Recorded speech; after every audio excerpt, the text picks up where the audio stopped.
Hello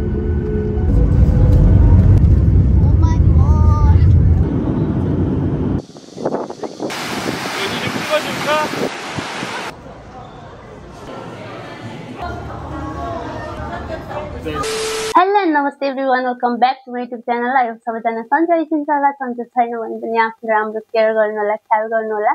म चाहिँ एकदम ठिकठाकै छु। आफ्टर लङ टाइम भ्लग बनाउँदै छु। सो हजुरहरुलाई फेरि पनि स्वागत छ आजको मेरो न्यू भ्लगमा। I am so excited guys. किन म चाहिँ आज यति धेरै एक्साइटेड छु भने म चाहिँ नेपालमा हुँदादेखि नै मेरो एउटा ड्रिम थियो छेजुदो जाने। सो आज चाहिँ म छेजुदो जाँदैछु। सो त्यही भएर एकदमै ह्याप्पी अनि एकदमै एक्साइटेड भइरहेको छु। अहिले चाहिँ म किम्पो भन्ने ठाउँमा छु अनि मेरो चाहिँ 7:55 को चाहिँ फ्लाइट छ।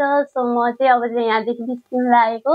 यहाँदेखि चाहिँ अब एयरपोर्ट जानलाई चाहिँ 10-15 मिनट टाइम लाग्छ। सो अब चाहिँ म निस्किन लागेको अनि आजदेखि चाहिँ मेरो 3-4 दिनसम्म रेगुलर भ्लगहरु आउनेछ। सो सबैजनाले सपोर्ट गरिदिनु होला, माया गरिदिनु होला। यो चाहिँ ट्याक्सी पनि बोलाइसकेको छु। अब चाहिँ सो म निस्किनु पर्ने हुन्छ अनि आजको मेरो आउटफिट पनि देखाइहाल्छु ल। आजको मेरो आउटफिट चाहिँ रहेको छ जिन्स क्रप टप अनि जिन्सको व्हाइट कलरको हाफ प्यान्ट अनि ब्ल्याक कलरको डक्टर मार्टिन्स। मलाई चाहिँ अलिकति हेभी टाइपको सुजहरु कम्फर्टेबल लाग्छ। सो त्यही भएर यो सुज चाहिँ म धेरै लगाउँछु। जुनै भिडियोमा पनि एउटै सुज लाउँदो रहेछ भनेर चाहिँ माइन्ड नगर्नु गाइस। व्हाइट कलरको ब्याग पनि बोकेको छु। ब्याग र हाफ प्यान्ट चाहिँ म्याच गरेको छ। अनि यहाँ चाहिँ मेरो 4 दिनको लागि आवश्यक पर्ने सामानहरु चाहिँ मैले यहाँ ह्यान्ड क्यारीमा बोकेको छु। सो म चाहिँ 4 दिनको लागि चाहिँ अब छेजुदो जाँदैछु। अनि म कहाँ घुम्छु, कता जान्छु भनेर चाहिँ म हजुरहरुलाई भिडियो मार्फत देखाउने नै छु। म चाहिँ ट्याक्सी चाहिँ आइसकेको छ। म चाहिँ किम्पो एयरपोर्टतिर जाँदैछु, किम्पो डोमेस्टिक एयरपोर्ट। अनि आज चाहिँ म फर्स्ट टाइम डोमेस्टिक चढेर चाहिँ छेजुदो जान लागेको। कोरिया आएर चाहिँ फर्स्ट टाइम डोमेस्टिक चढ्न लागेको। सो साथीहरु एक्साइटेड भइरहेको छु, त्यही नै हो।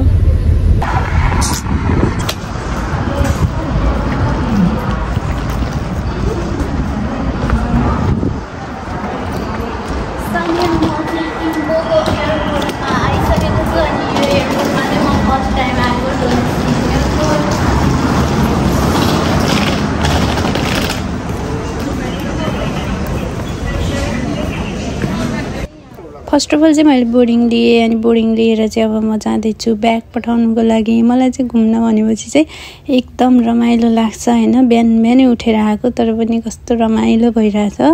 मलाई चाहिँ बिहान उठ्नु चाहिँ नत्र चाहिँ एकदमै झ्याउ लाग्छ। अनि ब्याग पठाएर म चाहिँ अब यहाँनिर 10 मिनेट जति वेट गर्नु भनिरहेको थियो। सो यताउता घुम्दै बसिरहेको छु। अनि ब्याग पनि पठाइसकेँ। अनि ब्याग पठाएर चाहिँ अब चाहिँ चेक इन भएर चाहिँ म भित्रतिर जाँदैछु साथीहरु। अनि अब चाहिँ वेटिङ रुममा पुगेर चाहिँ फ्लाइटको वेटमा बसिरहेको छु।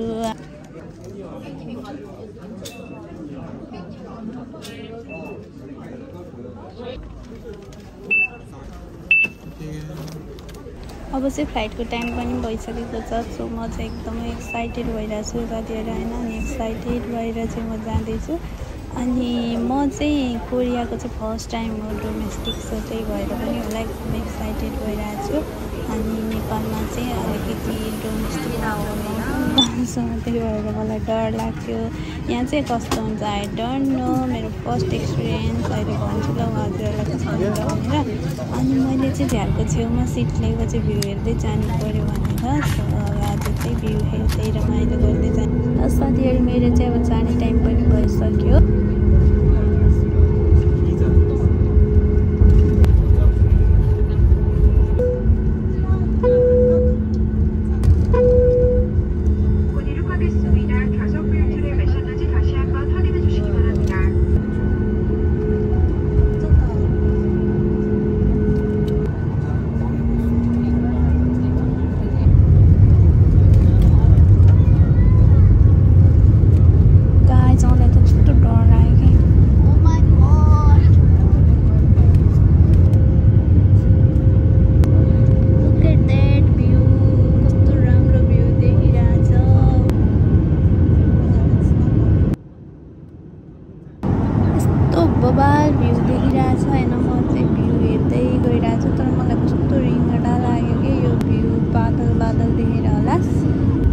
अब चाहिँ छेजुदो पनि पुगिसकेको छ। पुरा पानी परिरहेछ, यता कस्तो हुस्सु पनि लागिरहेछ, पानी पनि परिरहेछ। बल्ल बल्ल छेजुदो आउने सपना पुरा भएको साथीहरू, तर कस्तो पानी परिरहेछ। सो एकदमै नरमाइलो लाग्यो मलाई चाहिँ अहिले आएर चाहिँ। तर पानी परे पनि जे भए पनि घुम्नु चाहिँ घुम्ने हो यसपालि छेजुदो होइन। अब चाहिँ म ल्यान्ड पनि भइसकेँ, बाहिर पानी परेको देखेर चाहिँ अब चाहिँ नरमाइलो लाग्यो। बर्थडे पनि केही छैन, अब पानी परे पनि घुम्न आएको भनेपछि त घुमेरै जाने हो होइन। अनि बस चढेर चाहिँ अब चाहिँ म जाँदैछु यहाँदेखि उभिएर गइरहेको अनि अब चाहिँ जेजुको एयरपोर्ट आइसक्यो साथीहरू। अनि म चाहिँ ब्याग पर्खिँदैछु, मेरो ब्याग पनि आइसकेको छ। अनि यो ब्याग लिने ठाउँकै अगाडिपट्टि चाहिँ हेलो जेजु लेखेको रहेछ, यो चाहिँ कस्तो राम्रो लाग्यो मलाई। अनि यहाँ चाहिँ म चाहिँ भिडियो बनाउँदैछु, टिकटक पनि बनाउनु लागेको यहाँ चाहिँ म। अनि कस्तो राम्रो लाग्यो। 4 वर्ष अगाडिदेखिको मेरो ड्रिम चाहिँ आज बल्ल पुरा भएको छ, छेजुदो आउने होइन। म यति धेरै खुसी भइरहेको छु। अनि यहाँ पनि फेरि हेलो जेजु लेखेको रहेछ अलिक अर्को स्टाइलमा। सो अब यस्तो देखेपछि त हल्का पोस्ट दिनु परिहाल्यो साथीहरू होइन। अब चाहिँ एयरपोर्टबाट बाहिर निस्किसकेँ म चाहिँ। अनि बाहिर चाहिँ यस्तो पानी परिरहेछ है, यस्तो पानी परिरहेछ। अनि अब चाहिँ म ट्याक्सी चढेर चाहिँ जानु लागेको। अनि ट्याक्सी चढेर चाहिँ कता जाने भयो क्या साथीहरू, पानी परिरहेछ। उदो आइल्यान्ड जानु पर्यो सुरुमा भनेर प्लान गरेर आएको थिएँ, बट पानी परेकोले गर्दाखेरि उदोतिर त अहिले जानु मिल्दैन, त्यहाँ चाहिँ पानी रात चढेर जानुपर्ने हुन्छ नि त। सो त्यही भएर अनि ट्याक्सी ड्राइभरलाई कता जाने त सुरुमा भनेर सोधेको। अनि यहाँ चाहिँ एकोरेम घुम्न जाऊ सुरुमा भन्नुभयो। सो एकोरेमतिर आएँ म चाहिँ।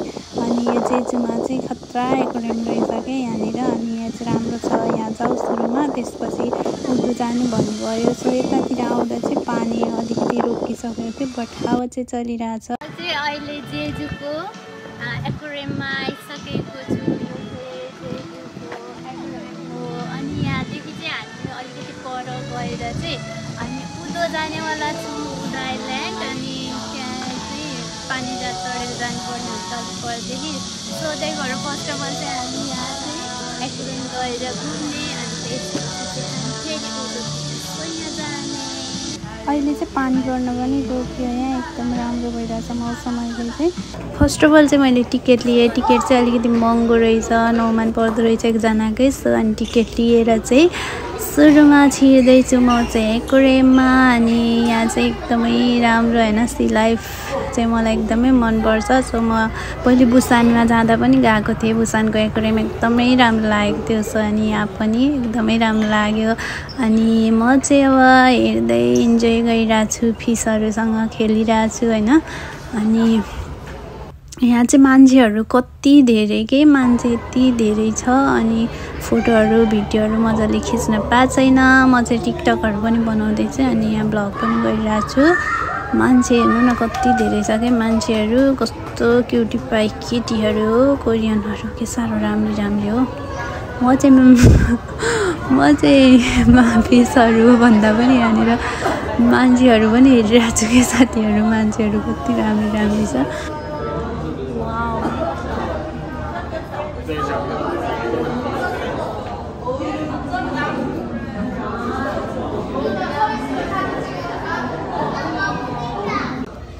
मलाई चाहिँ यहाँको एकोरेम र बुसानको एकोरेम चाहिँ एउटै लाग्यो। तर यहाँको एकोरेममा चाहिँ मान्छेहरू यति धेरै छ, बट बुसानमा चाहिँ त्यति धेरै मान्छेहरू थिएन। अनि हजुरहरू पनि जेजु घुम्न आउनुभयो भने चाहिँ यो एकोरेममा चाहिँ एकचोटि आएर घुम्नु होला, एकदमै राम्रो छ होइन। एकोरेम मनपर्नेहरूको लागि त एकदमै राम्रो छ। मलाई चाहिँ एकोरेम चाहिँ एकदमै लास्टै मनपर्छ कि मलाई त फिसहरू झन् यति राम्रो लाग्छ मलाई। घरमा एकोरेम बनाएर सानो एकोरेम बनाएर फिसहरू राख्नु पनि एकदमै राम्रो लाग्छ कि साथीहरू। सो सी लाइफ त प्रायः सबैलाई नै राम्रो लाग्छ होला होइन। अनि यहाँको यो लाइटिङहरू यस्तो राम्रो लाग्छ, यो एकोरेमको लाइटिङहरू हुन्छ नि है, कसरी बनाएको होला है, यस्तो कस्तो राम्रो बनाएको छ। वाउ, यो त रियल हो कि फेक हो नि। अघि छेजुदो आइपुग्ने बित्तिकै चाहिँ यस्तो कस्तो धेरै पानी बगिरहेको थियो हैन। सो मलाई चाहिँ कस्तो नर्भस भइरहेको थिएँ म चाहिँ। अनि त्यसपछि अहिले चाहिँ मेरो मुड फ्रेस भइरहेछ हैन। यो एक्वेरियमभित्र छिरेपछि एकदम मुड फ्रेस भइरहेछ, एकदम इन्जोय गरिरहेको छु म चाहिँ। यहाँ चाहिँ फेरि सानो सानो रेड कलरको फिसहरू रहेछ क्या। यस्तो फिस चाहिँ मैले पहिले नेपालमा हुँदा हैन घरमा एउटा सानो एक्वेरियम राखेर पालेको थिएँ, कस्तो राम्रो थियो। सो मान्छेहरू हेर्नु न, यति धेरै मान्छेहरू छ। यहाँ त केही छैन त, लाइट मात्रै छ त।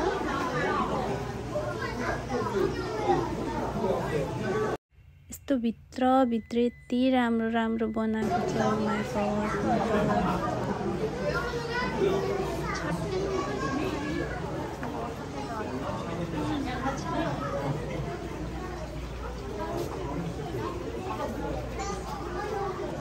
ओ माय गॉड।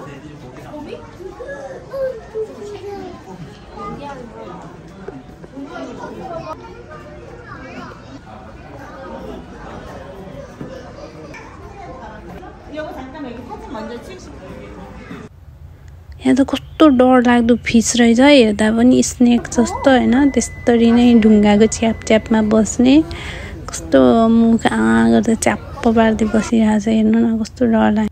अनि यतातिर चाहिँ सानो सानो फिसहरू सानो सानो एक्वेरियम बनाएर राखिरहेछ, कस्तो राम्रो देखिरहेछ। यसरी नै घरमा एक्वेरियम सानो सानो बनाएर राख्यो भने चाहिँ कस्तो राम्रो हुन्छ होला है। अनि यो चाहिँ बालुवा मुनि आदि पसेर बस्ने खाले रहेछ। एक्वेरियममा घुम्दा अब चाहिँ 2 बज्न लागिसकेछ दिउँसोको हैन। बिहान केही नखाइ हिँडेको, यति धेरै भोक लागिरहेछ हैन। खाजाहरू नै खाएको छैन। सो अब चाहिँ भोक लाग्यो, खाजाहरू खानुपर्ने हुन्छ। अनि खाजाहरू नि केही पाएन यहाँनिर। सो कफी र यो खान लागेको, यसको नाम त मलाई ठ्याक्क थाहा भएन के हो हैन। बट मैले धेरैचोटि खाएको छु। खाना चाहिँ मलाई चाहिँ मनपर्छ। यो एउटा क्रिम भएको र एउटा क्रिम नभएको वाला छ। सो साथीहरू, म चाहिँ खाजासाजा खाइसकेर चाहिँ एक्वेरियमदेखि त्यही टिकट देखाएर चाहिँ यता बाहिर घुम्न निस्किने ठाउँ रहेछ। सो त्यतातिर घुम्न निस्कियो। अनि अहिले चाहिँ मौसम पनि एकदम गुड भइरहेछ हैन। अघि बिहानतिर चाहिँ पुरा पानी परिरहेको थियो नि त, अहिले चाहिँ पुरा घाम लागिरहेछ। यो छेजुदोको मौसम चाहिँ एकछिनमा पानी पर्ने एकछिनमा घाम लाग्ने त्यस्तै हुँदो रहेछ। सो अहिले चाहिँ घाम लागिरहेछ, मौसम नि राम्रो भइरहेछ। अनि यतातिर चाहिँ यति धेरै मान्छेहरू पनि छ। सो यो चाहिँ देखिरहेको चाहिँ एक्वेरियम हो। अनि यसकै बाहिरपट्टि के यस्तो बवाल घुम्ने ठाउँ रहेछ। छेजुदो घुम्न आउँदा चाहिँ अलिकति वेदर चाहिँ हेरेरै आउनुपर्ने रहेछ। अनि अलिकति पानी चाहिँ यो छेजुदोमा फादा भएकोले गर्दा होला हैन, पानी चाहिँ परिराख्ने, एकछिनमा पानी पर्ने तर एकछिनमै मौसम राम्रो हुने गर्दो रहेछ। अनि यहाँ चाहिँ फादा एकदम ब्लू कलरको फादा छ। अनि फादाको छेउछेउमा चाहिँ यस्तो चट्टान परेको ठाउँहरू जस्तो ढुङ्गाहरू हैन। छेजुदोको चाहिँ जतासुकै के फादाको छेउछेउमा चाहिँ यस्तो चट्टान परेको ढुङ्गाहरू जस्तो कालो ढुङ्गाहरू हुँदो रहेछ। अनि यहाँको पानी चाहिँ एकदम ब्लू कलरको छ। अनि यस्तो बवाल छाल देखिरहेछ। यहाँ चाहिँ म चाहिँ फोटोहरू खिच्ने, भिडियो बनाउने, टिकटक बनाउने चाहिँ गरिरहेको छु साथीहरू हैन। सो अब चाहिँ म उदो आइल्यान्डतिर जान लागेको। यो देखिरहेको चाहिँ सानो, यहाँतिर पनि म भोलि घुम्न जान्छु। सो अब चाहिँ म उदो आइल्यान्ड जानुको लागि चाहिँ ट्याक्सी चढेर जाँदैछु। अनि उदो आइल्यान्ड जाने ठाउँसम्म चाहिँ ट्याक्सीमा जानुपर्ने हुन्छ। सो अब चाहिँ म यहाँदेखि चाहिँ सिपमा चढेर जाँदैछु। यहाँको पानीको कलर ओ माय गॉड देख्न सक्नुहुन्छ, एकदमै ब्लू कलरको छ, एकदम फरक किसिमको पानी। म चाहिँ उदो आइल्यान्ड आइसकेको छु। अनि आइपुग्ने बित्तिकै म बस्ने फेन्सनमा गएँ। फेन्सन बुकिङ गरिसकेको थियो। सो सुरुमा चाहिँ म यहाँ गएँ। अनि यो चाहिँ फेन्सनको छेउतिरको भ्यूहरू, बाहिरको भ्यूहरू चाहिँ एकदमै राम्रो थियो, यस्तो थियो। अनि म चाहिँ ड्रेसहरू चेन्ज गरेर चाहिँ सुरुमा यतातिर घुम्न निस्किएँ। एकदमै बवाल देखिरहेछ हैन। यो चाहिँ म बस्ने फेन्सनको अगाडिपट्टिबाट देखिने भ्यूहरू। यो चाहिँ म बस्ने फेन्सन। यस्तो फेन्सनहरू चाहिँ धेरै पाउँछ क्या, यहाँ चाहिँ होटल मोटेल खासै पाउँदैन। अनि यहाँ चाहिँ पिङ रहेछ। अनि म चाहिँ एकछिन पिङ खेलेँ।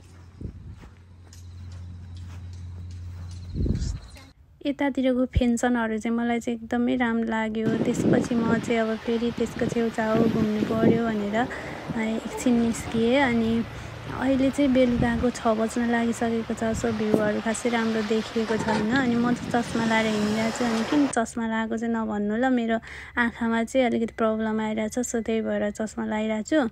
छेजुदो चाहिँ पहिले ज्वालामुखी विस्फोट भएर बनेको एउटा आइल्यान्ड हो होइन। सो त्यही भएर एकदमै राम्रो छ। अनि यहाँको समुद्रको छेउछेउमा सबै यस्तो कालो ढुङ्गाहरू चट्टान परेको जस्तो ढुङ्गाहरू छ। सो त्यो नै मलाई चाहिँ एकदमै राम्रो लाग्यो कि। अनि छेजुदोमा चाहिँ एकदमै राम्रो राम्रो स्थानहरू छ, झरनाहरू छ, चिया बगानहरू यताउता होइन, एकदमै राम्रो छ कि।